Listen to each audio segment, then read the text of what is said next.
Bom, amigos do portal JC 24 Horas, nós estamos ao vivo no quartel do 3º BPM, onde logo mais acontecerá a solenidade de promoção de 68 novos cabos PMs.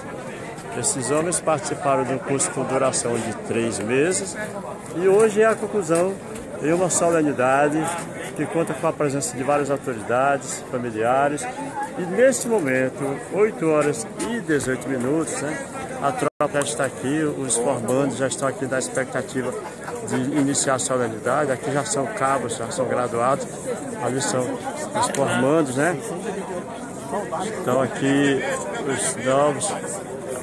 Nós estamos aqui ao vivo para o portal JC, aqui vários militares na expectativa de suas promoções. Temos aqui alguns florianenses, nosso amigo A Silva, nosso amigo Soares, bem como nosso amigo A Lima. Estamos ao vivo aqui, pessoal. Daqui a pouco serão promovidos todos esses nossos amigos do 3º BPM. E a grande expectativa é muito grande, a alegria, porque uma das coisas que o militar mais almeja é exatamente a promoção. E isso vai acontecer hoje. Nesse momento, o comandante da unidade concede uma entrevista para a TV Tropical. Nós vamos acompanhar aqui ao vivo essa entrevista do comandante do 3º BPM. Nós aqui concluindo o curso de formação de cabos 2016-17 e o nosso polo de ensino aqui em Floriano vai ser a sede também do curso de formação de sargentos. E na próxima semana já inicia-se aí a aula inaugural. Ontem em Teresina foi baixada a portaria do Comandante-Geral da Polícia Militar do Piauí, Coronel Carlos Augusto, onde ele assinou a portaria promovendo 688 soldados à graduação de cabos na Polícia Militar do Estado do Piauí. A maior promoção na graduação de cabos até a presente data na história da nossa Polícia Militar. O que é que isso significa para a polícia e principalmente para o policial?